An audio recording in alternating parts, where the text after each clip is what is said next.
LoveLine, coast to coast. It's LoveLine. I'm Adam Carolla. It's Dr. Drew over there. Phone number 1-800-LOVE-191. Dr. Drew, board-certified physician. Hey, get it together. We're just getting started here. Come on. Here we go. Here we go. Dr. Drew, board-certified physician, addiction medicine specialist. All right, Said like Drew. a real robot. Yeah. Yeah. Well, that's the whole... Let me explain life to everybody. It's important to go on autopilot. All right. Yeah. That's... You know when you get behind the wheel of a rental car? Yeah. What a pain in the ass it is? Yeah. You think you're turning the lights on, you turn the wipers on.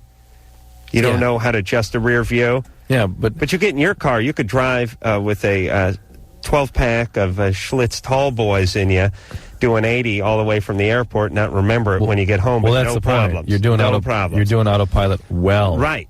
Okay. That's what you try to do in radio. Yeah, well. Right. Okay. You try to get all that stuff down where you don't have to think. All right. Dr. Drew's a board-solid physician. That's right. That's right. That's right. Don't have to focus. Watch this. I won't even think on this next call. Megan, you're 18. Thanks for calling LoveLine. What's your problem? Blah, blah, blah, blah, blah. I don't really have a problem, but first I have to say, Adam, you have to call me baby. Blah, blah, blah, blah, blah. All right. Blah, blah, blah, blah, blah. Okay. Actually, I was just wondering, I was listening to the radio out here a couple nights ago, and I was wondering, is there an ointment that makes your orgasms better? No. Well, No way. No way. No, because No. it said it... There's a whole industry now directed at women to try to get them to believe that they can have better orgasms. It's equivalent to the male penis enlargement Sorry, industry. baby. Thank you. Sorry, baby. Thanks. Anderson, get ready with those drops tonight. I might be able to cruise through this whole show without muttering speaking, a syllable. You're supposed to rub this on your clitoris? Yes. And it's supposed to... Make it more sensitive. Do you have orgasms? I have trouble. Yeah. A lot of trouble. But you're able to have one. Yes. And what is the trouble? It just... Sometimes it's not too short. It just... My boyfriend just has one before I do. Well, how about by yourself? No, I can never have one by myself. How come? Not I don't know. enough ointment. Yeah, again, this is the fact of being able to be emotionally intimate, being able to communicate to your partner what you need, and him sort of understanding how he works. Oh, we have no problem doing that. Mm-hmm. Yes, you do. Oh. You do have a problem because it's ending too quickly for you. And you need to be able to go back to him and say, hey, we got to figure something out here and make this work for me. How does he give you the orgasm when he does? Intercourse. When he's able to go along. Yeah? Yeah. Good times. Does it go At down? 18, that's pretty good. Ooh, way ahead of the game. Yeah. Does it go down on you? Yes, he does. Nice. And this is another question. It's trifecta. Usually when he goes down on me, it feels so good, I almost want to pee. Well, some women actually do pee. Yeah, well, I stopped him before I did once. Mm-hmm. And I don't know if I'm stopping myself from having one or... You probably are, it sounds like. Yeah, because I don't know if I can just... Let it loose, huh? Yeah, he goes down on you, and it feels so good you're going to pee. Do you really need the clit juice? Yeah, how much better is the ointment going to make it? True that. All right. You're doing fine. Just figure it out with your boyfriend. Be a little more open and communicative about what it is you need. She is way ahead of the curve at 18. Way ahead. Yep. Yeah. These kids these days, they want it all, Drew. I'll tell you that. This is the new version of the guy calling up going, what's the average size of a penis? I have a penis pump. I have this, I have that. And we tell him the average size is 5.4. You guys ecstatic. I haven't heard about this ointment that girls rub on them. Have you been hearing about this? No, but I've been hearing about this growing industry directed at women. Amy? Hi. You're 17. Yeah, my question was for Dr. Drew. Mm-hmm.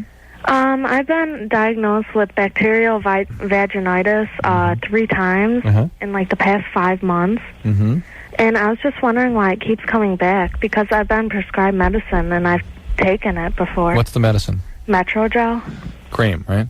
Yeah, Metrogel cream? yeah.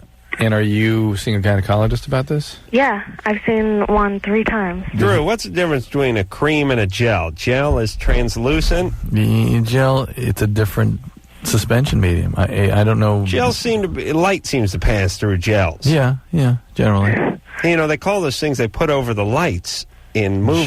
Gels. Ooh. Interesting. Nice. All right, Amy. Yeah, hey, baby. Be that as it may, listen, one of the things, did your doctor talk to you about what the possibilities are? No. One of the things that sometimes happens is it gets around from the other side, if you get my drift. Ooh. Oh, yeah, I've read about that and hygiene things. And it doesn't even have to be hygiene sometimes. Sometimes it's just your own sort of microflora. Yeah. The wrong stuff's getting around there, and you got to wipe away. You got to wipe away. You got to well, wipe. I do that. Wipe toward Mecca. Okay. All right. Well, I don't know, because I've taken the Metro gel, and then I went to see another doctor to get another opinion when I came back the third time. Yeah. And he said the problem was that I didn't get cleared up a medicine for a yeast infection to take after the Metro gel. Okay. Are you having... Yeah, he gave me diflucan to take after Metro gel. Are you having sex? No. Well, not now. Nothing's getting... Your vagina's not getting exposed to anything. No. All right. It's not an uncommon thing, Amy. It isn't. I've read that, could it be because of, like, eating too much sugar? No, people theorize about that, but that really doesn't have much to do with it. And that by the way, is more about thought to be more about the yeast, but even that doesn't make much difference. Let me tell everyone about sugar. Apparently, not the deal that people like to make it out to be. Well, Amy's, 17? She didn't live through what we lived through with sugar. Yeah. Why don't you enlighten the youngins? Oh, my goofball mom was telling me how white sugar would basically kill you. I mean... In the 70s, white sugar especially. Anything white. White bread, white flour, white rice, white sugar. You were going to die. White you wouldn't make it to adulthood. Wasn't good being white in the 70s. Yeah, no, bad times. Yeah. I blame it partially on that goddamn Roots special. Turned everyone against Whitey. But it wasn't... you ate sugar and you'd be hyperkinetic. And people would be walking around like, oh, look at him. What happened? Oh, he ate a peanut butter cookie and he's flying, man. I mean, he's out of control. Meantime, have to restrain this guy. 14 tabs of LSD in reality. But that's cool, man. That make him feel better. That sugar will get him. Listen, if you can eat an Oreo and start spinning out, that is the definition of lightweight. I don't believe people would even know it if you didn't tell them. I think it's all psychological. Oh, that's been tested very clearly. Yeah. Sugar, it doesn't do anything to me. Jessica? I wish it did. Jessica, you're 21. Hello, I'm here. What's up? All right. First, let me just say, don't make fun of me, but I'm your ideal caller right now. I have every problem in the world. All right. Okay, I've been with my boyfriend like 2.5 years now, and we had a problem with me not being able to trust him last year maybe, and we're having these problems again, and I don't know what I'm supposed to do. Well, this is kind of a difficult one for us to assess. 'Cause didn't you say you've had all the problems that we talk about? Oh, all the time. Okay, so you've had all these problems. So, that certainly could make you have difficulty trusting people and could make you very suspicious, even though nothing is going on. On the other hand, if you've had all those experiences that we're used to talking about here, we know that you'll choose a partner who's likely to perpetrate them again. Exactly. So how do I know if it's me that's just being paranoid and worrying about all the things that has already happened? One of the things... Wait a minute. Have you caught your boyfriend doing anything? Not right in front of me. I have a pretty good idea that he did. What? He was working at a place about a year ago, and he met a girl there, lied about me in front of my face, said, oh, that's a girl, she's not my girlfriend, blah, blah, blah. Talking to the girl every night, taking her home every night, lying about everything that you could ever imagine.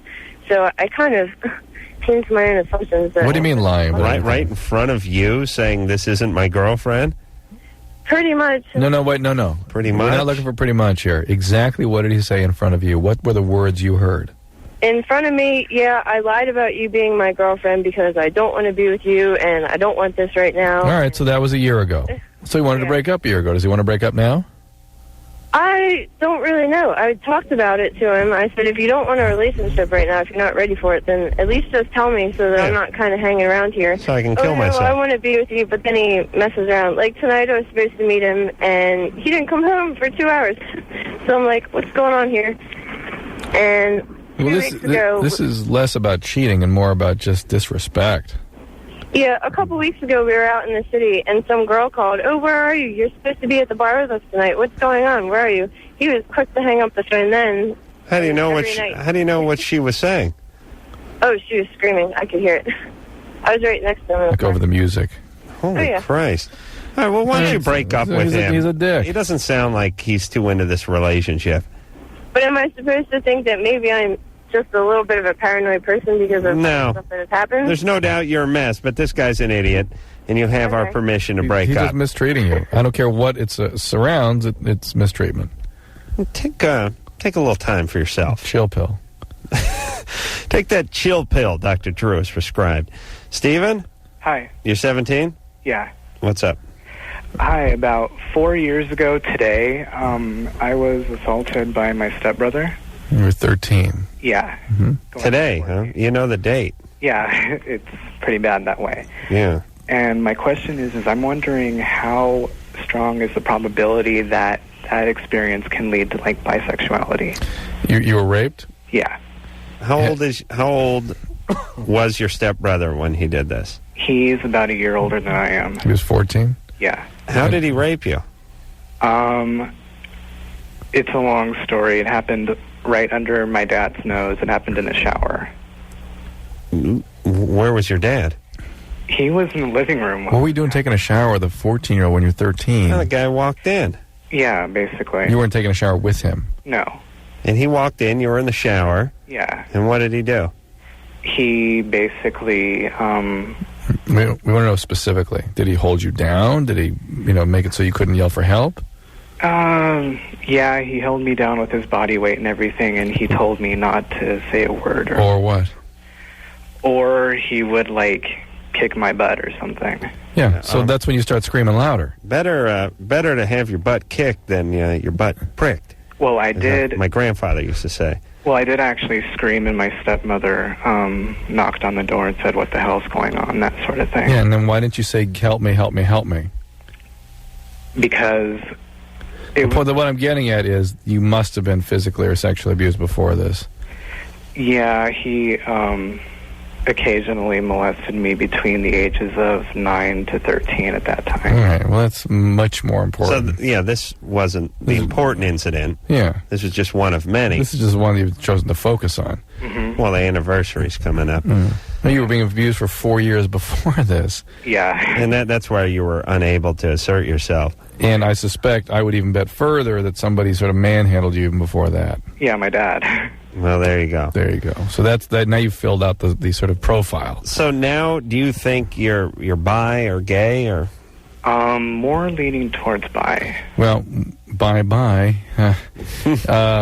be that as it may, it's not about the rape. It's about the long history of sexual abuse that was going on for years. And whatever you feel is whatever you feel. Right. Thank you very much. Yeah. I mean, what I mean, Genius. What I mean is we were just talking about this last night. Put that in a cart next to "The World Is Your Oyster." Yeah. Some gays were born gay, and some were created in the lab. But it doesn't matter. Doesn't matter. Gay is as gay does. Life is like a box of gays. So you are what you are. And that may be your life. And the only way it's going to be a bad life is if you question it every day and fight against the direction your balls are going. Well, for a long time, I was kind of in denial about it. Well, I think you may even still be in some degree of denial about it. But it's something, you need to work on for a while. It's a tough thing to manage. What about also working on the childhood history of severe trauma? You have to work on that, too. Okay. And how about a little therapy? I've been doing that, but it's been kind of complicated. There's a conflict of interest with it. Whose interest? It's both hers and mine, because I've known my therapist ever since I was 4, and she has a connection to my family, and that's a conflict of interest. Well, why'd you see a new therapist then? Because right now I don't have insurance. Well, why don't you and your therapist get some couples counseling? Okay. Do they have that, Drew? Where you and your therapist go in and try to hash out your problems? Yeah, they call it supervision. Yeah, geez, I feel in a way like they've been charging me too much. You never got into that? It'd be interesting. Steven? Yeah? New therapist. Okay. You have to. All right. And relax. But this was major trauma in your life, and you got to work on it. And where's your stepbrother now? Actually, I have no idea because I haven't talked to that whole household since this happened. Jail. Yeah. God knows what he's doing to whose ass. Yeah, exactly. All right, buddy. All right, thanks. Take care of yourself. Okay. All right. Oh, for Christ's sake. What the hell kind of parenting is that? Weirdo stepbrother comes in. Well, Dad was physically abusing him when he was a little kid. Yeah. So who is that guy? But what a nightmare for you as a young child to have weirdo stepbrother move in and start raping you at age 9. And then you live, you're sitting across the guy, eating breakfast every morning. You're living with the dude for years. It sounds like imagine torture, right? Hey, I'd rather be at the Hanoi Hilton. Yeah. Getting battery jumper cables put on my testicles every night. That's right. It'd be a better hand dealt to you. Francesca? Yeah? Is that your name? Yeah. No, okay. You're 20. What's up? I've been going out with my boyfriend for like a year and a half, and he won't have sex with me. Have you asked why? Well, he keeps avoiding the subject. I'm like, I just tell him, I'm like, well, we get to the point, and it's like, he just won't go all the way. Why? I have no idea. I'm just like I ask him, and he's just like, I don't think I'm ready yet. And I'm like, we've been going out for like a year and a half, and I'm like, you're not ready yet? Did you ask him when he would be ready? He's all, well, maybe like next week or something, and he keeps putting it off. How far have you gotten with him? I give him oral sex, and Francesca, by the way, says more than Shaggy from Scooby-Doo did. You know what you need to do is stop giving him oral sex. Yeah. And maybe he'll then take sex as the viable alternative. He won't even go down on me. Yeah. And you just give him oral sex. Mm-hmm. And you finish him off? Yes? Yeah. And then he won't go down on you. No. If this doesn't make you happy, why are you in this relationship? Because I really like him, though. Sure, what's not to love? He's a great guy. It just pisses me off. Can you imagine? Well, maybe. I'm so frustrated with it. I guess guys put up with stuff like that. What's this guy do? Does he smoke weed? Does he surf? He surfs. Mm-hmm. Do you smoke a lot of weed?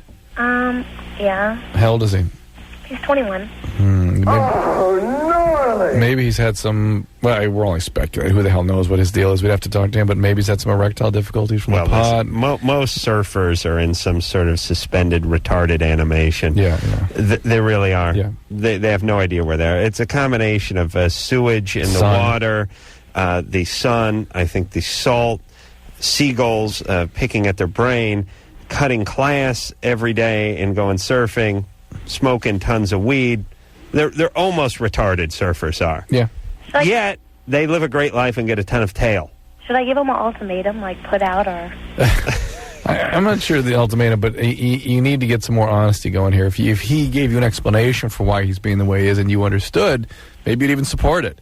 But you're not taking no more avoidance. Well, it's not religious or anything. Well, it's whatever, but there's a reason, and you got to find out what it is. And if it's unacceptable, and you still won't move on in the relationship in a direction you want it to go, then it is over. No BJs. Has this guy ever gone down on you? No. Oh. Meantime, withhold.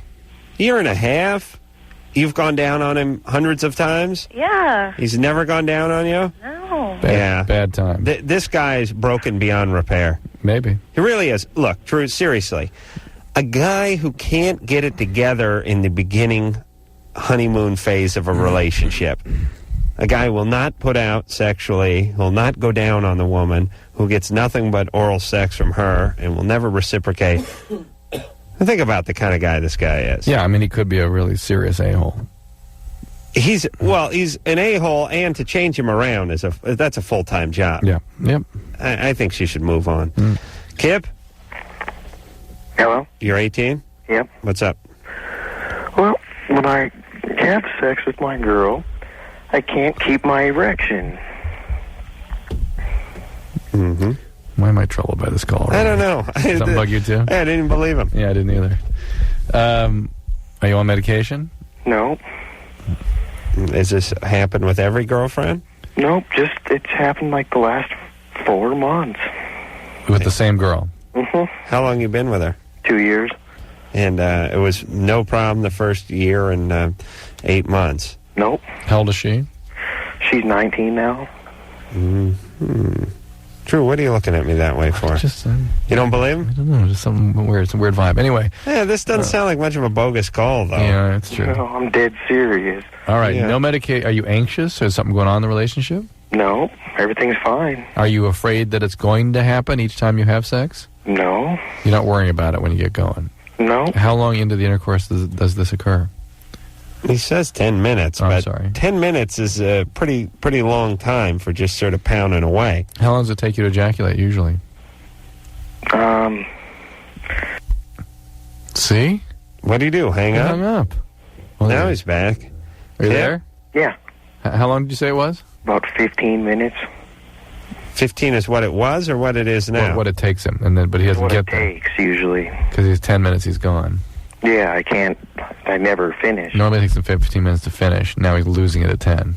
I see. So he's just shaved 33% off. Well, that's just efficiency right there. Yeah, but he doesn't ejaculate. Oh, no.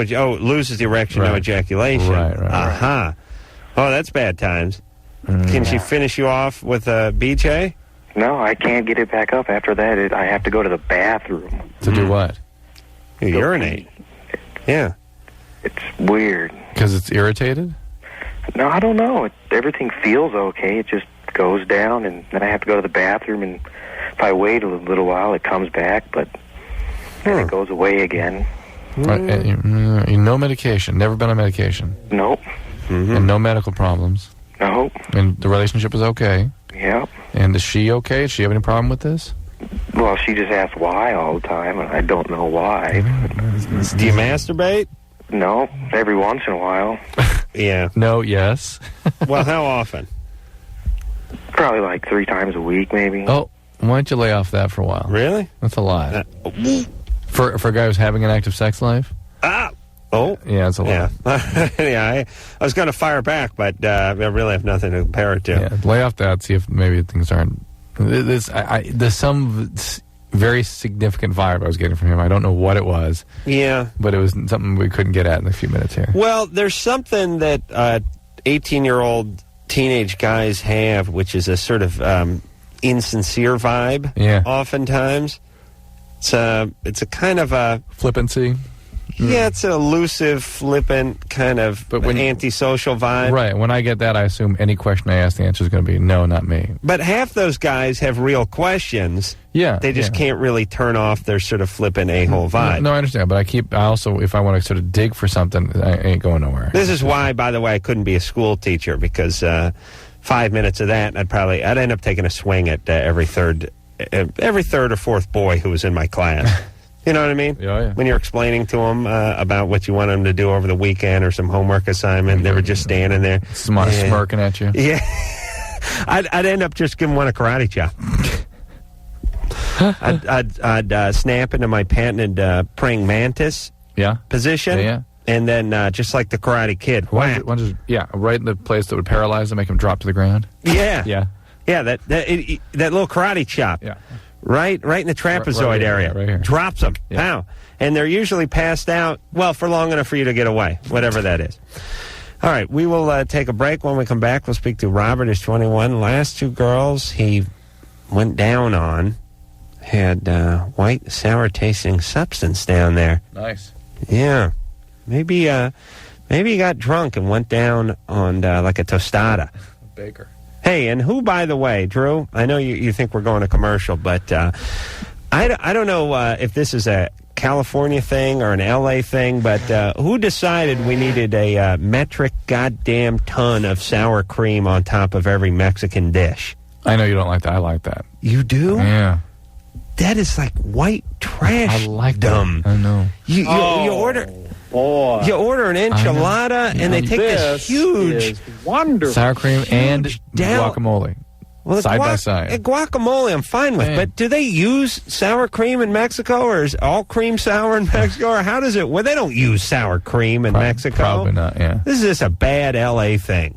We got to get over this. It ruins it. Right. All right. I'm glad you're on board with that. We'll be back. Oh, yeah, everybody now.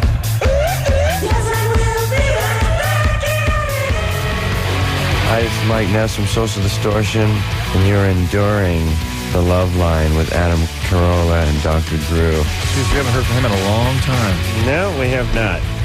Phone number, 1-800-LOVE-191. You're enduring Adam Carolla and Dr. Drew on Love Line. Let's get back to the phones here, Drew. Yeah. See what we can learn. Robert? Yep, You're 21. that I am. Oh, boy. What's your problem? Problem is, the first one that I had the incident with was my ex-wife. I had asked her for years. We have 3 kids together. 3 kids? Your ex-wife, you're 21. Yeah, I had my first kid when I was 14. I got married when I was 15. Oh, my God. That's irrelevant, though. That's not the point that I'm trying to make, though. Yeah. The point that I'm trying to make, though, is that after that, I had a girlfriend after that who had the same problem where she had a bunch of white substance, mainly around the clitoris, mainly around the urethra. And I asked her, too, as well. Wait a minute. Wait, the urethra and the clitoris are not right next to each other. Well, close about half enough. an inch away from each other. I mean, it's Yeah, but relatively close. one's inside and one's outside. Right. Either way, there was enough of it to surround both the clitoris. You know, as you spread it and you pull it up and you want to get the clitoris in your mouth, it was around the same area. Wow, man. I had asked, you know, can you ask your doctor what this stuff is? Because I don't know how many times I can, you know, take a baby wipe to you and clean you off so that I can have what I want from you. So they never got a Hold on 1 second. Gotta take a breath here. Yeah. Robert is Pops 3 times over. Yeah. This is Dad. This crazy baby wipe and Hey, his kids are... His crotch licking goofball here has 3 goddamn kids. oldest kid is my children's age. Yeah.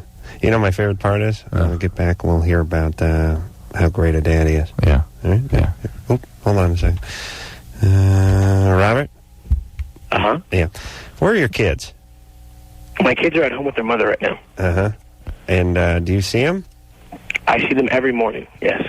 Okay. I thought you Because I were... work 2 shifts. I work 16 hours a day. I thought you were divorced. I am divorced, but I go very early in the morning over to see them every morning. All right. All right. And you're not high or drunk or anything? I'm an alcoholic, yeah, but it doesn't affect my work nor my relationship with my children. That's where the humor came in there, right there. Well, when do you have time to get drunk if you're working all those shifts and visiting your kids? The bartender. No, not a bartender. I know exactly how much I can drink when I want to. The weekends are the time that I devote entirely to my children. I give them bath, read them book. They go to bed by 9:30 at the latest. I have until about midnight to get drunk and go to bed, until I have to be up the next morning by 6 o'clock to be there to wake them up. What do you do for a living? I run a medical registry. What's that? Registry for what? A registry, it's like a temp agency for hospitals. We provide nuclear medicine, ultrasound, all that. All right. All right. I buy it. It checks out. Well, you're 16 hours a day doing that? Okay, but the question is, for Dr. Drew, what could that substance be? I mean, could it just be that after they urinate, could it just be urine that kind of just sets in there? And What is that white, creamy substance around a woman's private parts there? It's basically the same thing that guys get if they're not circumcised. It's just debris. Smegma? Smegma. Yeah. It's a little organic buildup. Yeah, exactly. It's gross. Debris. It's just debris. Yeah. Anyhow, okay, did you guys ever figure out what it is that happens when a woman squirts, when she creates, when the orgasm is so great that they actually create a puddle? Well, it's typically not that the orgasm is so great. We learned that by interviewing a lot of women who have this thing. Uh-huh. And sometimes it's urine, and sometimes it's just the fluid produced by the Skene's and Bartholin's glands. Yeah. So it's either gland or it's urine. Yeah. Right. Amanda? Yeah. You're 15? Yeah. What's up? I was wondering what ecstasy does to your brain. Well, what is it you understand it does? Depression. Yeah, that's what it can do. Is that it? Or Well, it can cause memory problems, too. But the depression can be permanent. That's the problem. How much have you done? I've only taken it twice. Yeah. Any problems with it? No.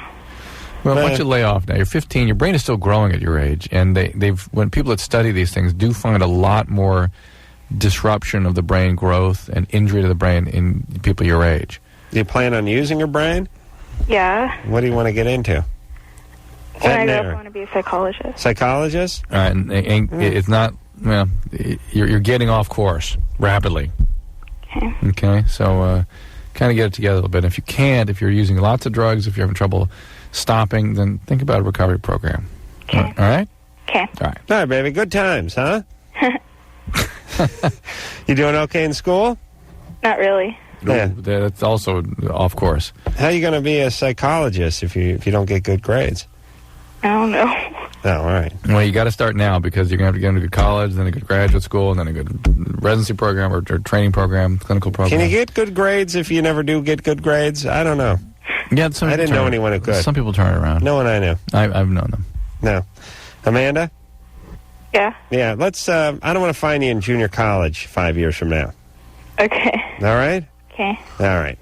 10-1, she's in junior college. Drew, I never knew. You see, you went to school with people that had good grades, maybe let them slip for a while, and then maybe were able to bring their grades back up. But I went to school with guys who just did bad all the time, and there wasn't anything to really recover from. That was the norm. Because the really bad performers would have been kicked out longer. It's really funny, though, when you say, I don't say anything, and I always go along with it, but when you go, are your grades slipping? It doesn't mean anything to me. Yeah. It doesn't mean, I never had a grade to slip. It's already in the toilet.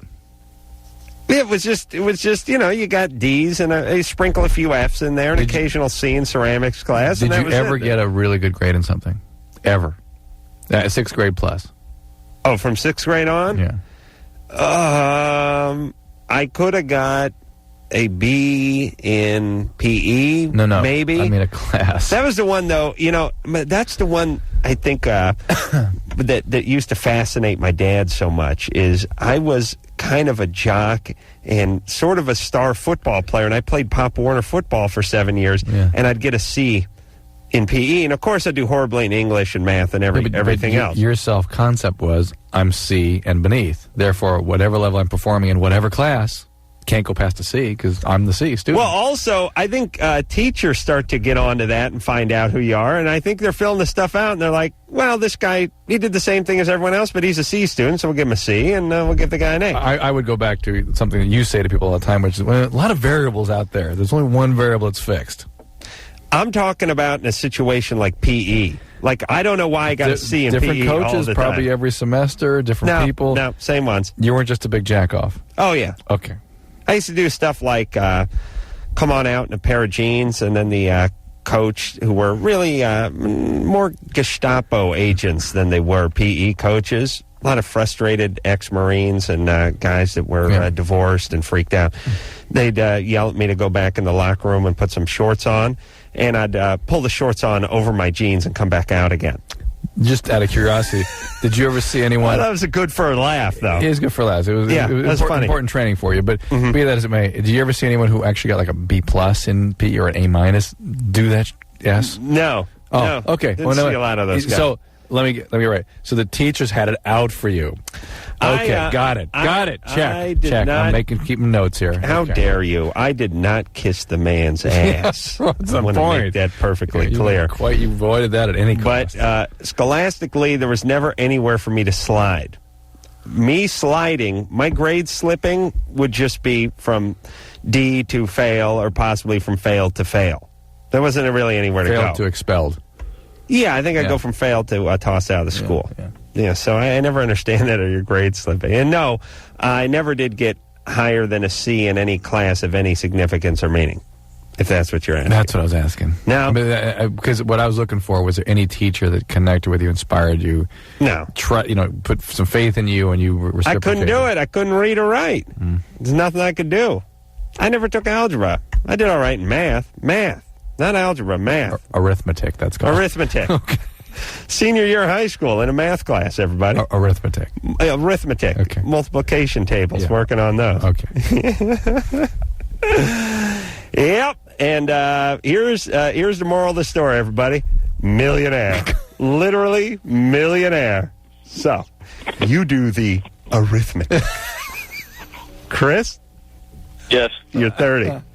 Yeah. What's up? God. Tried to call you guys a couple times over the past year. All right, here we are. What's going on? Always miss you. By the way, I just want to say you guys do a great show. It's happy, it's sad, funny, educational, shocking. You guys should have been the reality show before the Survivor thing, that's for sure. We were.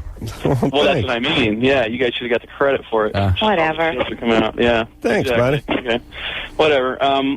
Anyways, I just want to know if there is such a thing as an LSD baby. This is really kind of towards Dr. Drew. Yeah, I've been looking for evidence of that. I have not seen any research that documents that. It may be, and it may be out there, and there may be such a thing, but I, from my fund of knowledge, can't say that it definitely exists. Okay. Meaning the mom did LSD? No, the dad. Oh, no. Oh, no. Okay, there was some time, for a while, some concern that the LSD would cause some chromosome damages, but really what that creates is fertility problems. It does not create disturbed offspring. Okay. Well, what's up with you? Well, my mom left my dad when I was like 2 weeks old because she says, there's, of course, both sides of their story. He says that she partied. She is the prudest person I've ever met. But she left him because she said he wouldn't stop doing LSD. Right. One of the nicknames that I had, besides Beelzebub and Casper the Ghost as a child, was Incoherent, apparently. Mm-hmm. They said I just giggle and stare at the wall for hours, and they were really terrified of the whole family. Beelzebub's that's a mouthful for a kindergartner. No. I didn't call myself that. That's what my mom and everybody called me. It was a joke. I'd always cry when I didn't know what the hell it meant. But You sure these weren't the jack-off friends of your weirdo parents? Not to be too obtuse about this, but you know what I mean? No. My mom's family is not a bunch of weirdos. My mom left my dad because... All right. Well, are you okay now? Well, that's what I'm wondering, because, when you guys talk about LSD and stuff, you always say about the depression. Yeah. I know there's many different reasons for depression. Well, being called Beelzebub growing up's enough to make a guy depressed. Well, I didn't know what Beelzebub was until I got older, and by that time I thought it was cool. Young guys, Lucifer, Beelzebub, whatever. But the incoherent part is what I'm getting at. My mom's family was always worried that, when they were saying, God, is this kid okay? They said that they always said that they were afraid that I was burned, is what my mom would say. Burned by what? Yeah, the brain was burned by out. my dad's acid experiences. No. But I wonder if your mom was doing something while you... Well, and that's the thing, is my dad, years later, when I finally got to have a life with my father, got to know him, and find out if he was really Satan incarnated on this planet, like my mom always said. This guy works a lot of Satan angles into his show. Mm-hmm. Well, that's my mother's thing. All right, Chris, listen, I got to go to break, but here's what I'm going to tell you. You're not defective mentally. Wherever you're at has been caused by the environment and the environment you grew up in. There's nothing genetically wrong with you. You may have had some minimal brain syndrome. Don't freak the guy out. I'm sorry, what was that? You can do whatever you want. There's nothing internally wrong with you. You're now free to have a good, meaningful life. Right. Well, I just want to know medically if there ever was anything, because the way you guys really get into it, not that I'm aware of. All right. Let's take ourselves a break. I'm going to tell Drew more stories of my scholastic achievements, and we'll be back after this.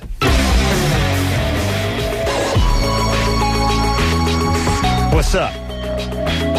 It's Adam Carolla. That's Dr. Drew over there. Phone number 1-800-LOVE-191. Heading out to Fontana after the show, Drew.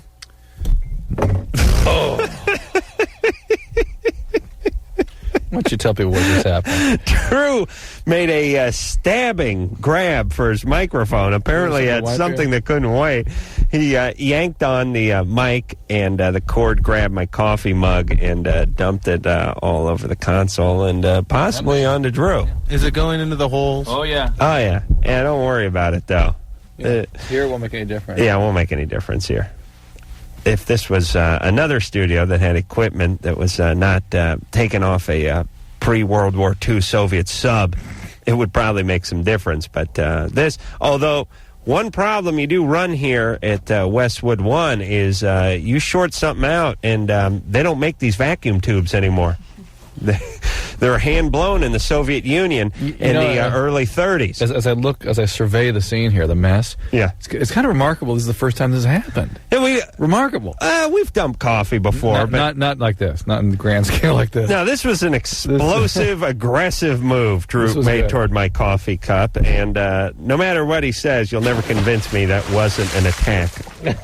That was an attack that was meant for me, Drew.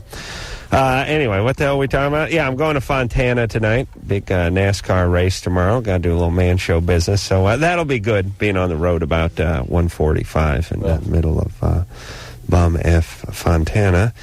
And you ready to go back to the phones? Yeah. Or we still got to wipe up here? Mike? No, mine's fine. That was his that spilled. Mike, you're 19. Thanks. Yeah. What's going on? Okay, well, I'm like really into cycling and like I race, and so because of that, I shave my legs, Mm-hmm.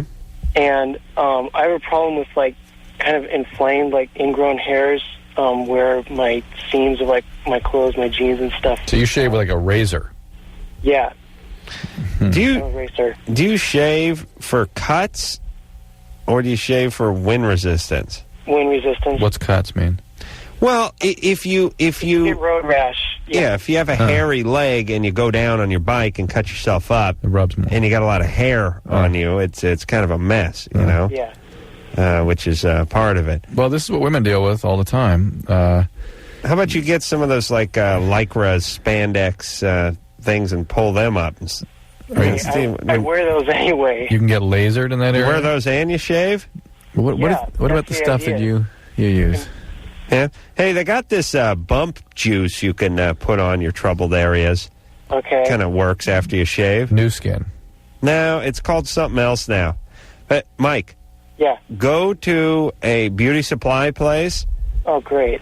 and 10 skin. listen. 10 skin. That's it. It's not called that anymore. You shave your legs. What do you care? You're halfway to womanhood already.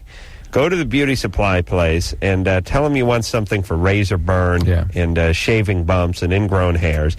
They'll give you a little something. Then after you shave, you just take a little cotton ball and dab it on, and it cuts it way down. Okay. All right, buddy. There you go. Good times. Thanks. All right. Let's talk to Heather, who's 19. Heather? Yeah. Yeah. Let me give you my theory about guys who get really into stuff, especially like the leg shaving and stuff.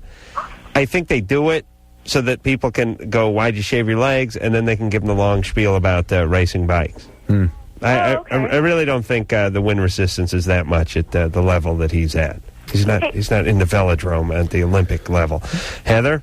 Yeah. What's up? Okay, before I get to my question, my sister just wants me to tell you, Adam, that you're the sexiest guy in the world.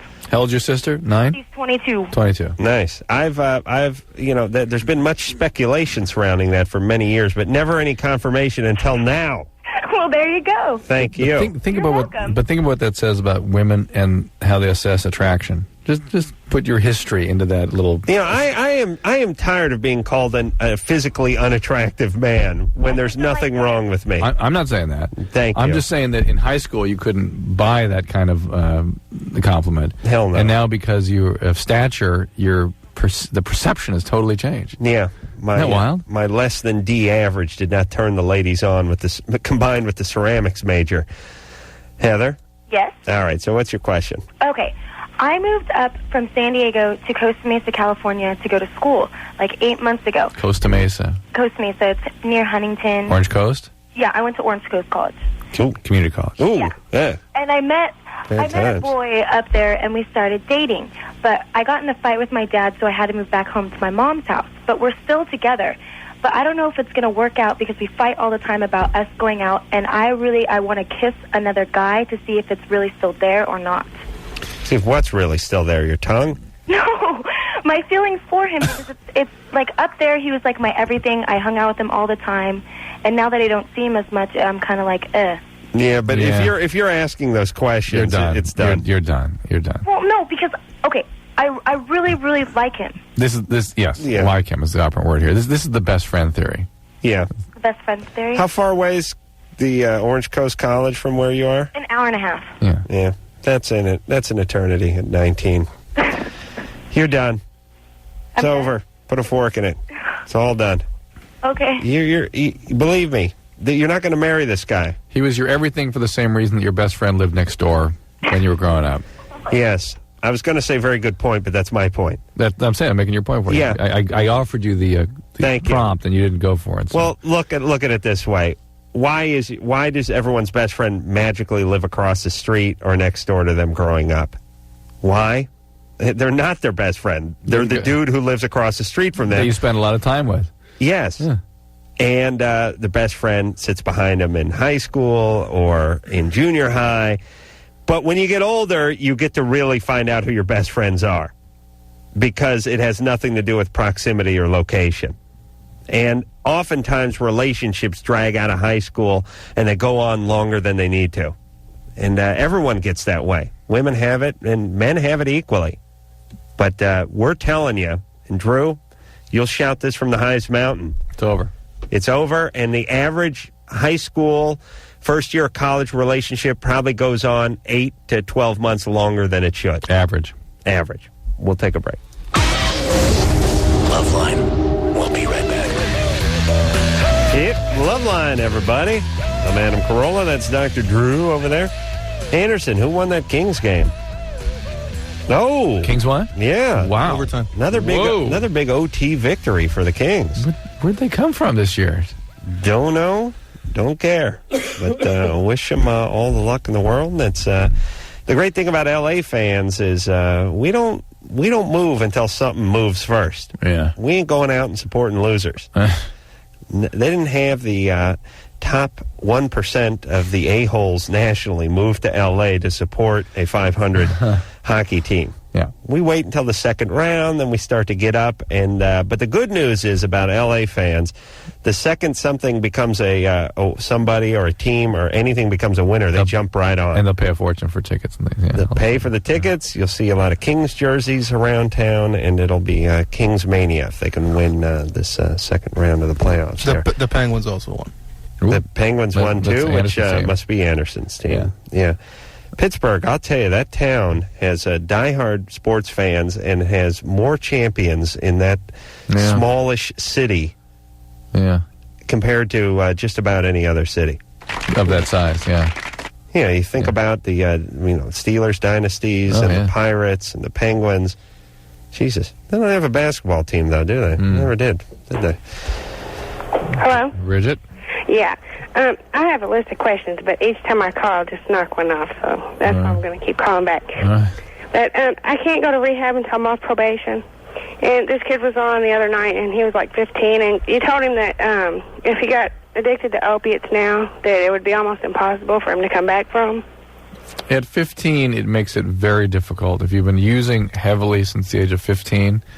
16. Yeah, it makes it very difficult. It makes it very difficult. And I was also wondering, if my husband won't get sober, is it going to be like, am I going to have to make a choice between him or being sober? Probably.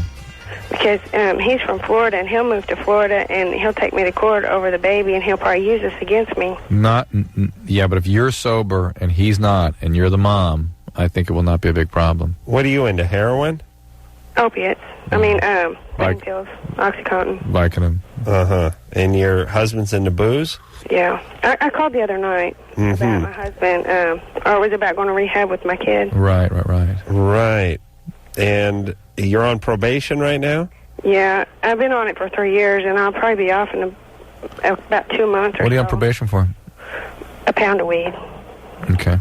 And I had 400 hours of community service and 5 years of probation. Okay. What'd you do in your community service? Well, the first about 100 hours, I worked at an animal hospital or, a humane society, and then the rest of it, I worked at the Lord's Kitchen where we feed the hungry. But, he would give me hours when I didn't really... As long as I went, he would just, every time I went to get a paper, he would say, how many hours do you want me to put down? Oh, that's nice. So he'd shave hours. Your probation officer?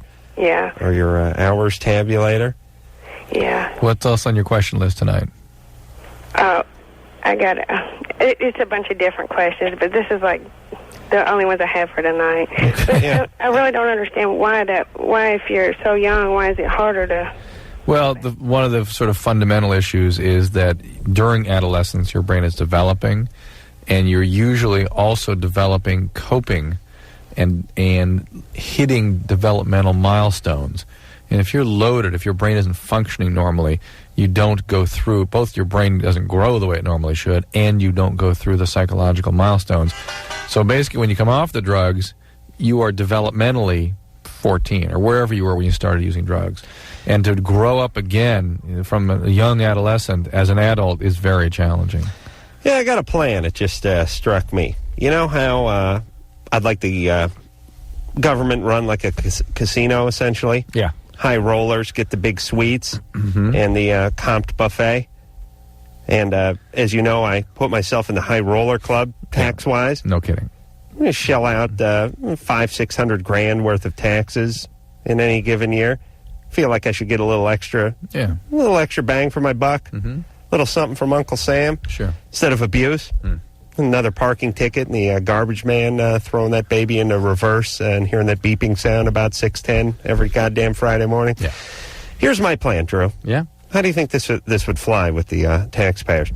We take some of these people, get these large community service settlements, let's say 50 hours plus, send them over to my pad. All right, sure. A little yard work, detail the jag, make me some lemonade, and put them to use. Well, you let them watch the big screen TV. No. I know how you are. You'd be friendly eventually. You'd kick their ass a little bit. I'd be good to them. Listen, I wouldn't turn the TV off if they were vacuuming or dusting in the den. Of course.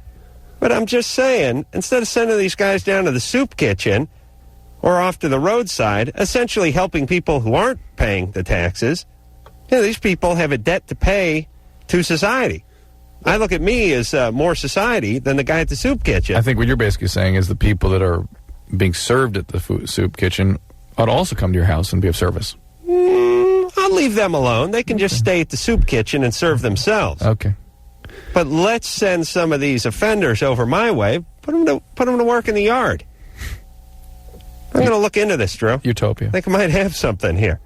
A little incentive to get into the high rollers club. Keith? Yeah, hi. You're 16. What's up? Well, okay. I've been friends with this guy, and I'm gay, and he's gay. And we've kind of been, like, talking, And I was having a bad day, and I called him. And he was like, well, come over Saturday, and I'll cook you dinner, and I'll make you feel better. And my question is he wanting to cheer me up, to make me feel better as a friend, or is he wanting romance, or... Sounds like he wants a little romance. Yeah. I'm kind of getting mixed signals. How old is he? He's 18. Is he on his own? No, he's with his parents. He's going to cook him and his gay buddy some dinner over at the folks' place? Well, they don't care. He's out, and, they don't care. They're really supportive. I see. Well, I guess one advantage to having your gay son come out is you have a gourmet chef full-time at the house. Well, yeah, he does, yeah. Yeah. But, what I was saying is, because he was I feel bad for you, and I was wondering if he was just, feeling pity for me, or... Well, I think he's interested in something. Do you like him? Well, yeah, he's really great and everything. I think it's moving forward. Yeah. I think relax. Yeah. Yeah, game on. Enjoy. Well, and I'm kind of scared, too. What if I get over there, and he's, all great and romantic looking, and I go to kiss him, and then he backs off? Well, listen, Keith, these are the kinds of ambivalence you're going to have every time you enter into every relationship. You're sort of feeling each other out and figuring out where you want to go, and it's always unpleasant, uncomfortable, and anxiety-provoking, so just relax, move forward. Okay. If you don't take these risks, you're never going to have a decent relationship. Yeah. Are his folks going to be there? Well, no. Oh, they're not? No. How do you know they're not going to be there? Because he already told me they wouldn't be there. Ooh, he's into something here. Well, no, he told me that there was going to be, no whatever going on. So. What did he say? I was because I'm feeling really down, and he was like, well, come over and I'll make you feel better. And he was like, not sexually. And I was like, okay. So. Yeah. You could read that a couple ways. Yeah, there needs to be a gay English dictionary. The mere fact that he brings up the sex. Yeah, but that's how we interpret a women's thing, Yeah. It's like, I'm just letting you know up front, I'm not into that kind of thing. But the fact that she brings it up, it's like, well, wait a minute. Yeah. Well, yeah. Yeah, take go number 2 and take a good shower before you head over there just to play it safe. Okay. All right. Okay, thanks. All right, good times there, buddy. Thanks. And listen, if you get into anything, use the condom, right? Yeah, definitely. God bless. All right. Bye. Take care of yourself. You too. All right. All right. Yeah. I mean, since when does a gay guy kick the parents out, tell the other gay guy, come on over, I'll make you dinner? Yeah. For nothing. For friendship? Yeah. Here's how you know the gay guy wants in. 18-year-old, too, not a 16-year-old. Here's how you know he wants in the underpants. And Keith... Do guys wear underpants? Thong back. Thong back, yeah. Gay guys? Yeah, thong back. With tassel fringe. Sequence. Yeah. When he says... zebra pattern? Zebra, yeah. Or sometimes leopard. Good times. Leopard skin. Good times. When he goes, you want to get high? No, you're cool. If he asks if you want to get high, then that's game on sexually. That's the gay man's move. Maybe you ought to publish, instead of the gay aptitude test, which has seemed to fade into oblivion somehow. But everything does. Maybe there ought to be a gay Corolla or gay English dictionary. Interpret. I think like a little computer that interprets translation unit. Yes. Yeah. You just punch in. Do you want to get high? Yeah. Translation. Can I blow you? That's right. It translates for you automatically. Yeah. Yeah. Can we get high? Ryan, Yes, you're 18. I am. What's up? First of all, I want to say I always hear people say, Adam, I love you, and Drew, you're cool. I think that's the opposite for me because I totally respect you, Drew. You give, my generation so much advice. It's cool. Thanks, Ryan. My situation is my parents have been divorced for 2 years now, and it just happened their divorce was final on my sweet 16th birthday, which was fun. But back in 97, I was a freshman in high school. I found an email that my mom had written a guy up in Chicago. I was living in Florida at the time. Good times. Just pretty much asking him, why aren't you interested in me anymore? Is it because I was aggressive and bad, this and that and the other? Oh, boy. Pretty much I found out that she was cheating on my dad with a guy up here. All right. I actually met him. She took me to meet him, too, which was a double whammy. Did you know that was the guy at the time? Not at the time. I didn't, I found out about 3 or 4 months after she had did it. Yeah. Because I was just cleaning through our computer. I'm a computer nerd. And then maybe it'll be 2 years in this September. My dad got married 5 months after they got divorced. So he was probably seeing someone, too. Yeah, well, after, once they started talking about divorce again, he was seeing them again, or seeing somebody. And he got married on my parents' anniversary, which really hurt me, too. Jesus, what do you... Why are you such a glutton for punishment? I mean, Drew, do you know when your parents' anniversary is? Do you know what month it is? April, I think. You think? Yeah. Well, my parents got divorced before Christ was born, but... I have no idea when it was, and I don't care. What do you care? I mean, I understand they're your parents and all that, but the anniversary, that, All right, but why torture yourself? She's tormenting herself. All right. Yeah, why do that? Point taken. So what else going on? Well, since he got married, I had moved in with him right before he got married because my school situation was pretty horrible. So I was let's go to a different school and see if things will get better. What was wrong with your school situation? I was just skipping school all the time, not wanting to be there. Because you were so depressed from all this family stuff?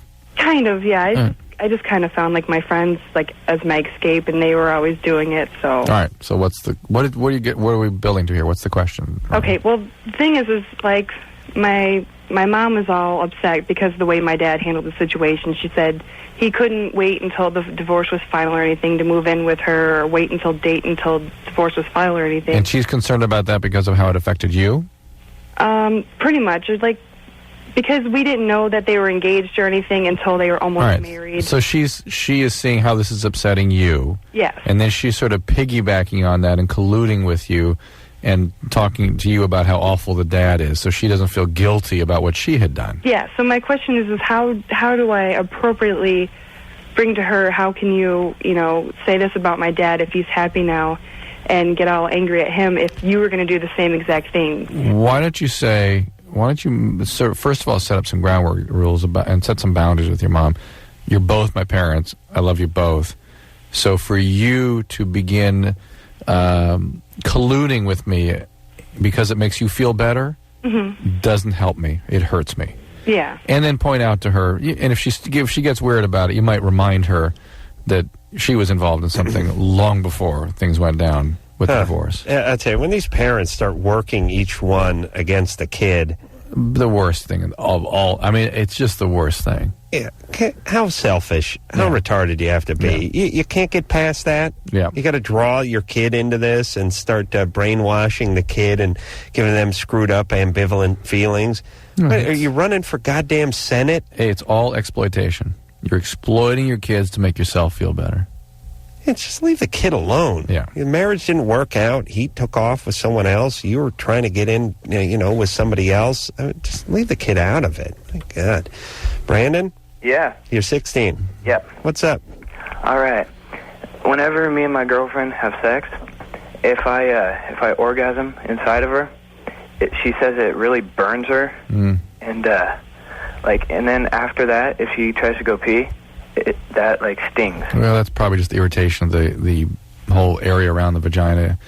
And and listen, there is such a thing as allergy or sort of an intolerance to some guy's semen. Have you thought about maybe wearing a condom? Well, she's already on birth control, so I figured it would just be like an allergic reaction to that or something. There's a syndrome known as demon seed. Oh, yeah? Maybe the only way to cure that is to perform an exorcism over the testes. Be that as it may, she may also have some other sort of inflammation or infection there. Has she seen a doctor lately? Well, she goes to get the shot every 3 months, and I think they check her out for all. Well, make sure they do a pelvic exam. And by the way, the shot can cause all sorts of vaginal dryness and things. Again, I wouldn't be surprised if she went off the shot and went on to something that had estrogen, or went on the shot that contained estrogen as well as progesterone, that some of that irritability, that irritation of the vagina might not settle down. I'd be the last thing I would sort of brush it off as is allergy. Drew, how many times a show do you think you average saying the word vagina? 6. 6? Yeah. I mean, the over-under is 9.8. Oh, yeah. Oh, really? Yeah. Well, some nights we're around 15. Yeah, it could be. Mm-hmm. 8, yeah. You ever think there's a night when you don't do any? Probably not under 1 or 2. Not under 1? So you never say, not half Not a vagina? half. No, not a 0.8. Vag. Brittany?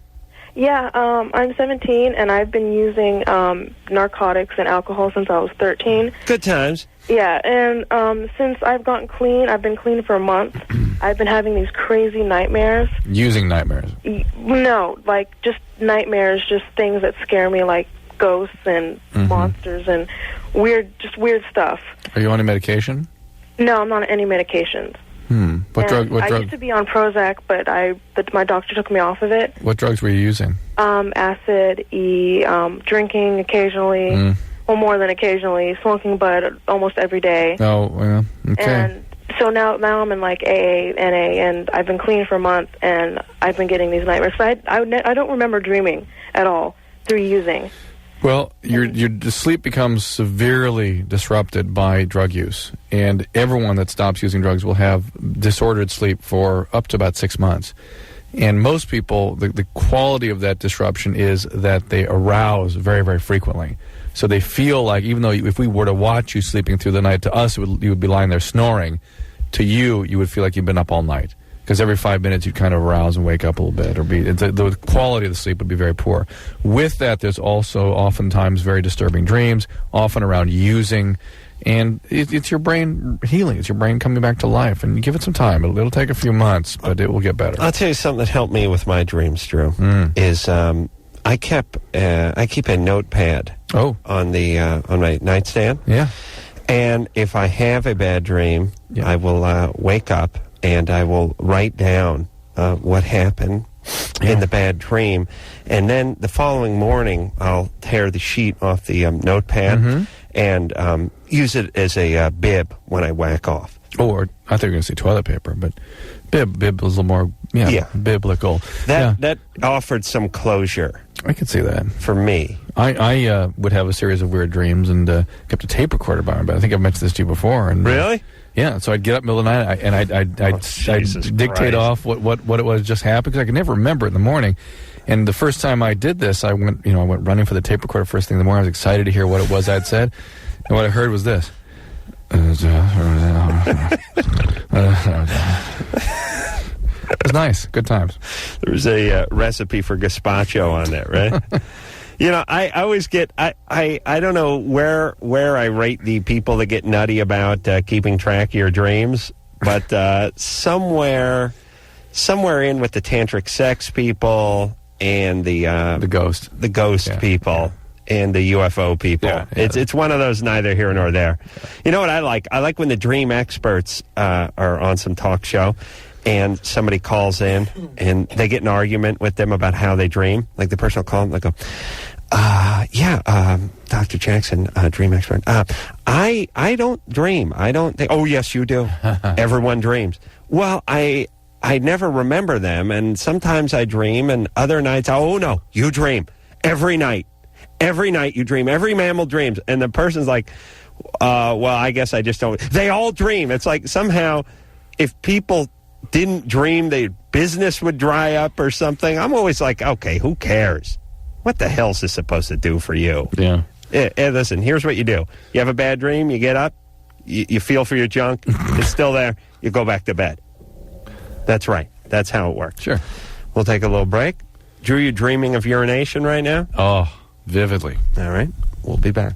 LoveLine, 1-800-LOVE-191. We'll be right back.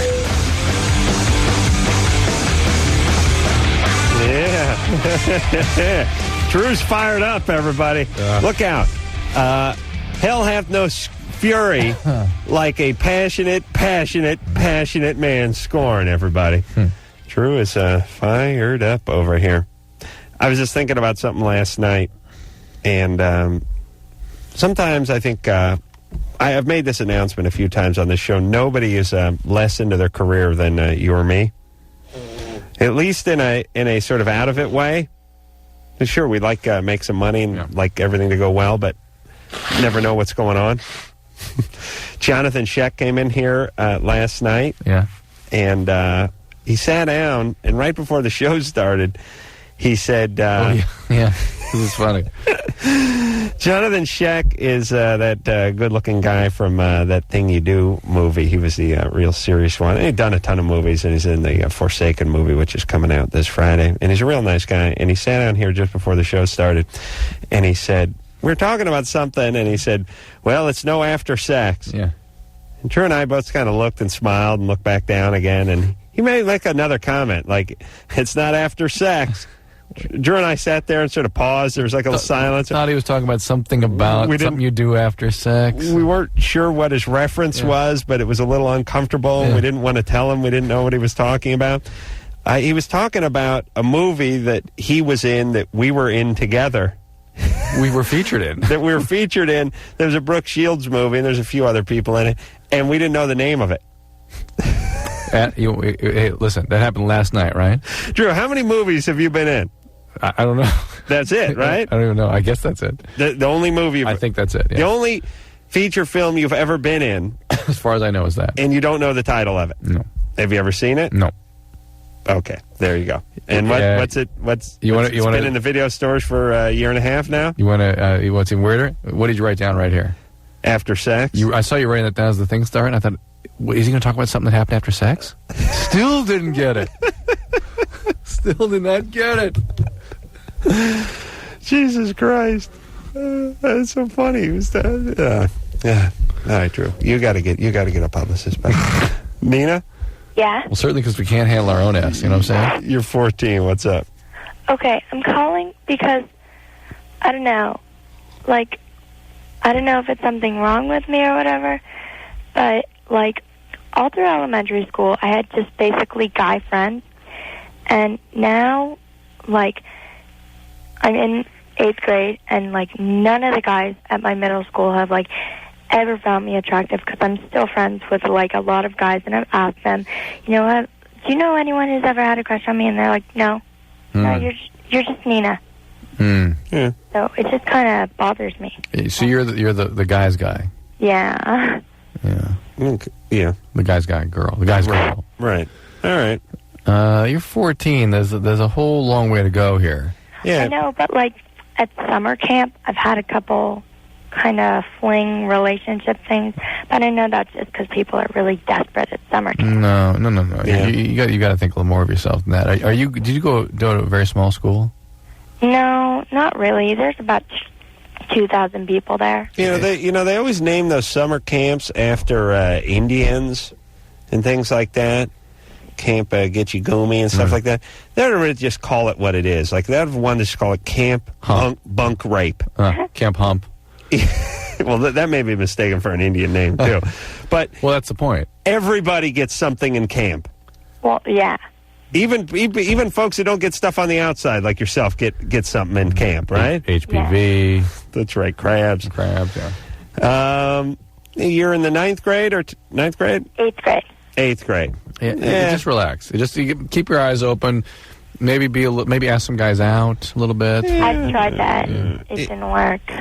Look, I know it sounds like a bad position to be in right now, being a young girl and not having guys coming after you, and you see the other girls that the guys are all over. It's a godsend. In the big picture, it's a godsend. It ain't going to hurt you. Yeah. It'll be good for you. Yeah. Okay. Nina, as God is my witness, on many levels. I remember the handful of very popular girls that had guys going nuts for them in 6th grade, 7th grade, 8th grade. It burns them out. It jades them. It screws them up. They get pregnant and bad skin by the time they're 17. Yeah. Yes, this is going to be good in the big picture. I know it may not sound great right now. And also, every one of those supermodels we speak to, what's her rap? Guys awkward, wouldn't tomboy. date me. No date for the prom. No date for the prom. No date for the prom. Why? I was doing coke with an Arab guy in Milan. That's why you had no date for the prom. You're in France, for Christ's sake. Yeah. Jesus Christ. I never buy that crap. I know all models go to some sort of conditioning school. Some sort of finishing school to tell them what to say to the public. Remember when we went to media training? Yeah.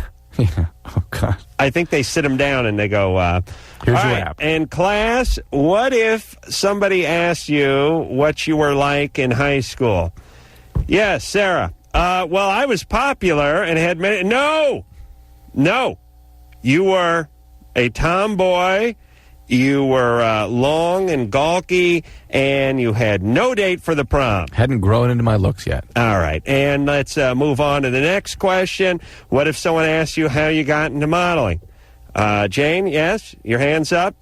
Yeah, I thought I was pretty hot when I was about 15. I took a good long look in the mirror, and I went down to the local... No. Your best friend signed you up. You had no intentions of it. You wanted to be, let's see, something with animals. Some sort of animal doctor, trainer. You wanted to work as something that didn't pay too good and wasn't too glamorous. But your friend signed you up for the modeling. Right. And always my friends on a dare. On a dare, you did it, and it was a contest, and I won, and somebody saw me. There you go. That's what happened. All right, class dismissed. Let's all go vomit and meet back here in 15 minutes. During nutrition, we'll do some heroin. Charles? Yes. You're 36. Yes, sir. What's up? I'm calling about to find out what my chances of survival are. I've had 6 open heart surgeries. I was born with transposition of the greater vessels. Mm-hmm. And my last surgery was real rough for me. I had edema throughout my whole body, and it left me with nerve damage in my left leg, which is a drop foot. Causes me a lot of pain in my back. But anyway, they're saying I have a blockage in one of my valves now, and I'll possibly need a 7th open heart surgery. They say that technology has come quite a ways in the last 10 years. And so you haven't had any surgery since you were a lot younger? Not since I was 24. Oh, yeah. And what was that procedure? It's been 11 years. The way it was explained to me was they took out one of my main valves, which... The last procedure you're talking about now? Yes, they took out the way the doctor described it was the push side of your heart. Yeah. They took that valve out. Yeah. So, which also makes me think, which valve now has got the blockage? Would it be the receiving valve? Well, all right. He's talking about transposition of the great vessels, which means you have an artery going out to the lungs, an artery going out to your body, the aorta. Mm-hmm. And in certain cardiac anomalies, they switch. Mm-hmm. They're hooked up the wrong way. Yeah. So you got to rehook them. You got to immediately switch it back over. Isn't that the kind of thing that would kill you at birth? Very quickly. But if they recognize it quickly enough, they can. So you got open heart surgery when you were 2 weeks old? 11 months old, I had my first closed heart. I had holes between the inside chambers. So that was the way he was able even to survive was there's mixing. So that he had what's called a ventricular septal defect. Born blue. And so there'd be stuff coming in unoxygenated, and some would go back to the lungs, and some would go out forward to the body. Mm-hmm. But it'd be enough oxygenation to keep him going. Wow. Yeah. So you want to know how long you're going to live? What my chances of survival? What did they tell you? What the chest surgeons tell you? They said there should be no problem. I would think I would agree. But these are surgeries. Listen, valvular surgeries. There's sort of no age limitation on valvular surgery these days. They're so effective, and you can do them on 90-year-olds and they come through. And you're talking about probably the aortic valve plus the valve, one of the outflow valves, rather than the inflow, the tricuspid or the mitral valves, which and those even these days are being done without surgeries. Those are being done. The mitral or the in valves? That's what I was wanting to know. Also, the possibilities of the being done with non-invasive. No. Just catheters. And unlikely. Also, yeah. Yeah, and again, the question is, are they going to repair the valve or replace the valve? And they're getting more and more towards repair. But listen, these are surgeries that are done very commonly now, and outcomes are extremely good. Did you say the mitros were the in ones? Mitral's the in, yeah. Hey, Charles. Why does it bother you? Mitral. It's a mitral, like a mitral cap. Like it's like the Pope's cap. He wears the mitral hat. Yeah. And mitral, that's something else. That's for post period. Pre-period stuff. Charles. Yes, sir. Yeah, I'm no heart surgeon, but I'm thinking like a good plumber, and I'm thinking they need to put an access opening in your chest.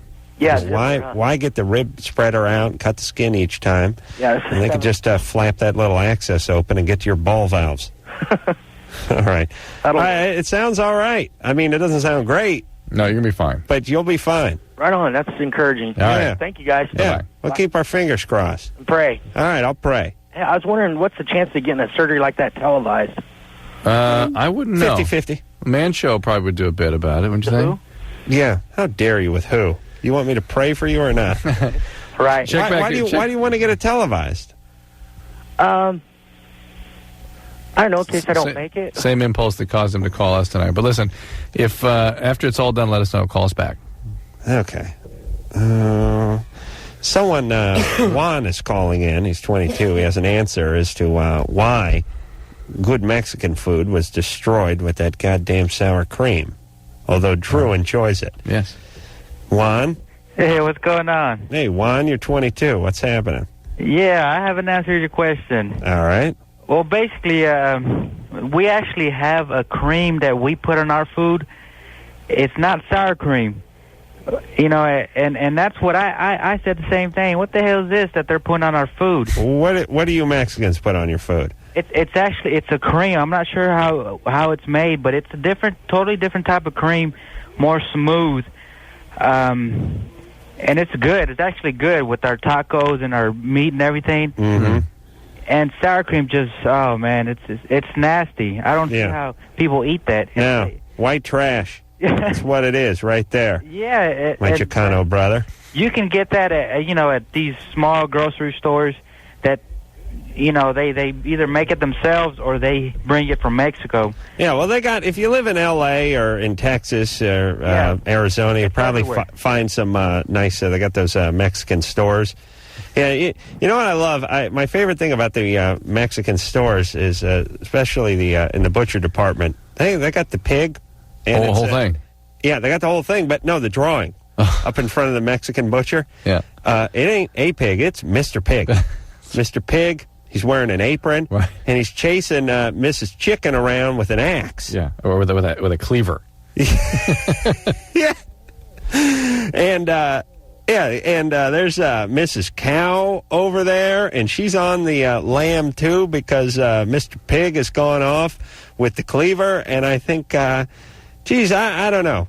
drawing a mustache on a pig when I'm going to go in there and buy some pork chops. Nice and chef hat on the pig. Putting a too. chef hat on the guy and a barbecue apron, pair of wingtip shoes. Not a great angle for me. I don't want to question their culture, but as an American, I like to think of, that's why we call pig, that's why we call it pork. We don't even want to think pig. We don't want to call it Mr. Pig. Right. I don't want to think about Charlotte's Web while I'm eating some pork chops. Yeah, it's interesting. Very lively over there. Yeah, you go in there and you get that nice stomach intestine and all that kind of stuff. Mm-hmm. Tripe. I'll tell you, those Mexicans know how to eat, but they must die of a heart failure at like in their mid-30s. With all the fat. I mean, do they? Yeah, Has anyone done a study on that? Heart disease, yeah.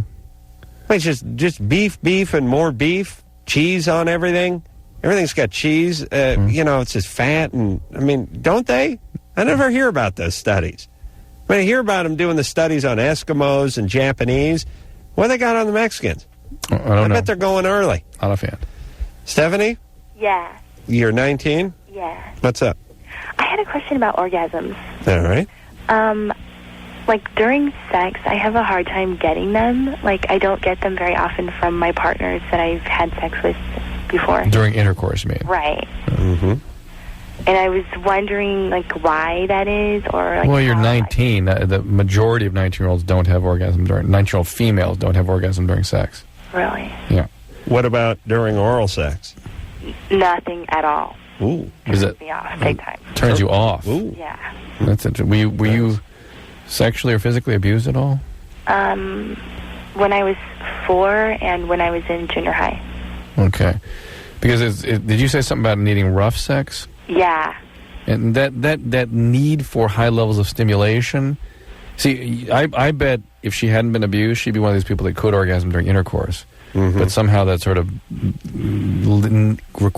created a need for high levels of arousal in order for it to happen. It sort of burned out the arousal system. Mm-hmm. And now she needs high levels of arousal, but it's still only during intercourse that the proper arousal occurs. Well, it's kind of sucky because then I'm like really like irritated down there, and it like burns when I urinate. Ouch. Mm. Who molested you? When I was little, the pastor's daughter at my church. Wow. Played with me. How old was she? She was around my age. Mm. And then in junior well, high, my sister's fiance took advantage of me. What did he do? Did he have sex with you? No, but he forced himself on me. Not like he didn't have sex, but he like came on to you. Yeah, everything else but that. Well, you had oral sex with him? Yeah. Well, this is your sister's fiance. Yeah. Did she eventually marry him? No, I actually confronted her about it Good. 5 years later, and she didn't dump him, but she thought that I had like seduced him or something. Oof. Yeah. You got a pretty whacked out family, don't you? Yeah, no, it's not too bad. Yeah. It is kind of bad, though. I guess, okay, yeah. Yeah. You're right. I always wonder where these guys get the balls. I know. I mean, they're engaged. How much older is your sister than you? She's 5 years. And he's like 3 or 4 years older than her. 8 years older than this girl. Your sister's 18. He's 21. And he like also molested my best friend. So it was yeah. I don't know. I told her, I was like, if you don't believe me, you can talk to Lindsay. And she's like, no. She's like, I don't know. She was just really stunned by the whole thing. It wasn't worth it to her to. She get rid of this guy eventually? No, it wasn't worth it. So she did. She didn't do it. She stayed with him. She's still with him? Yeah. Oh my God. Do they have kids? No. Oh, good. I hope this guy's sack gets caught in some heavy piece of equipment. Yeah, they have a hard time with monogamy. Both of them. Yeah. That's why your sister's with him. What's up with your screwball? Your family's a mess, right? Yes. My parents are not too bad. Something's up. Why would your sister get involved with this felon? I don't know. All right. She thinks she can't do better. I have no idea. What's your dad do for a living? He's like a carpenter, but he does like maintenance work for the city. Yeah. Lowest breed of slime. Maintenance guys. Yeah. The journeyman carpenters make fun of the maintenance guys. Oh, is that right? Yeah. Maintenance guys. It's a jack of all trades, a master of none. That's what that maintenance guy is. Maintenance guys are bad carpenters. They just basically put Band-Aids on everything. All right. Just imagine the huevos on the dude, though. He's engaged. He's going to have a pass at the 13-year-old. It's not like she's mute. You know what I mean? I mean, chick's in the 7th grade. Yeah, she could. Hey, you'd be fully expecting you to have a pass at her, force yourself at her, and before you made it home, she'd spout it off to mom and sister. Here's the strange reality. reality. Where does that come in? Here's the really bizarre reality. If you or I took a pass at someone, an adult, we'd be doing time. Yeah. Uh-oh. Oh, no. Oh, yes. Lightning round. That's right, kiddies. Lightning round. We'll be back. LoveLine. 1-800-LOVE-191. We'll be right back.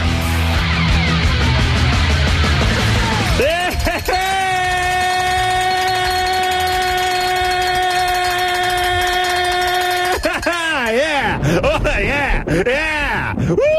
Yeah!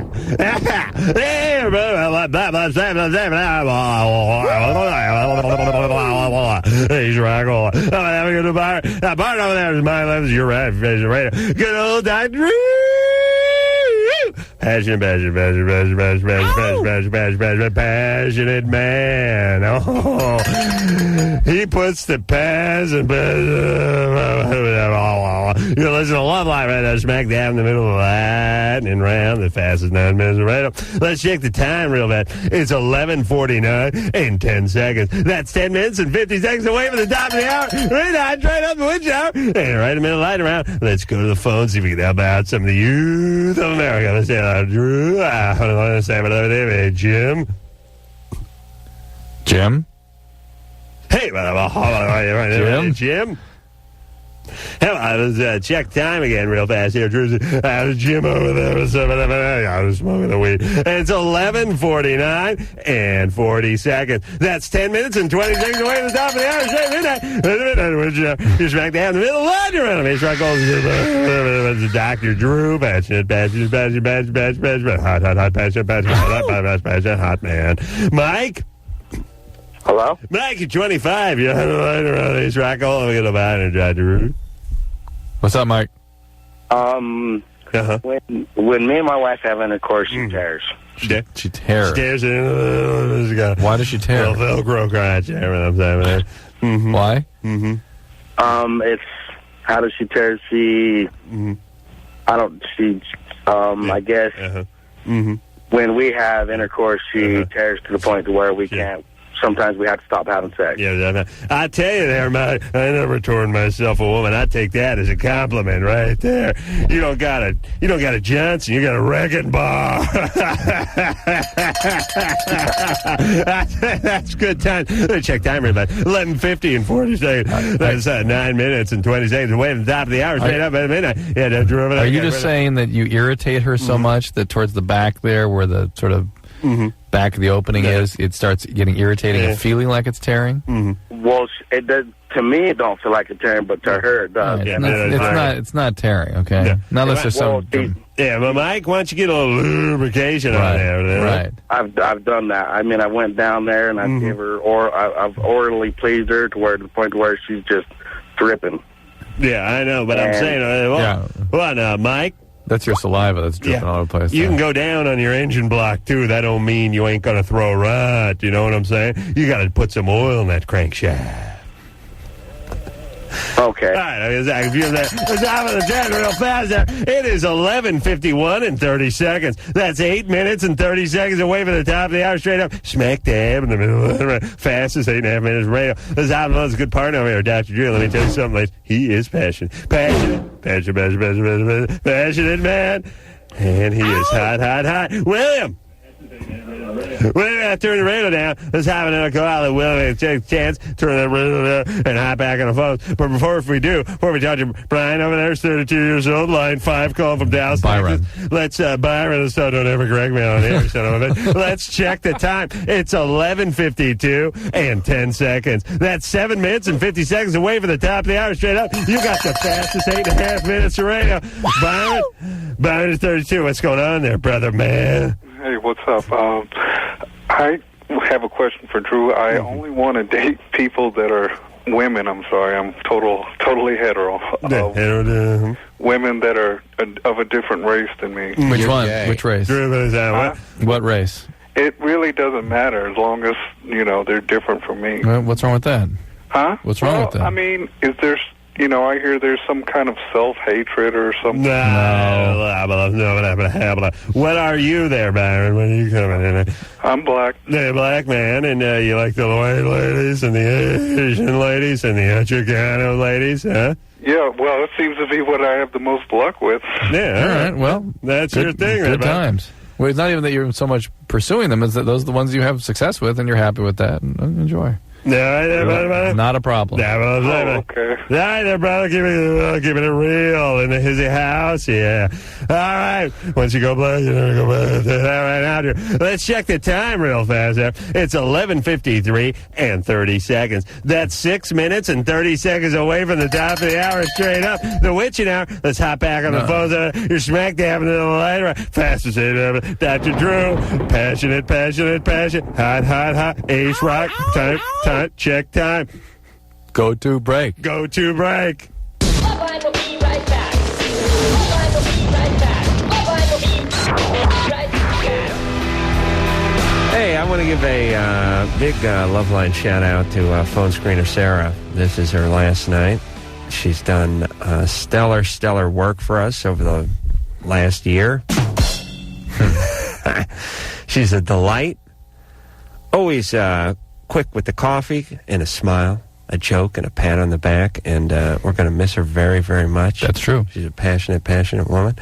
But I know she'll have a great career wherever she goes. I said that the first time I met her. Oh, really? Yes, and I stand by that. He means that.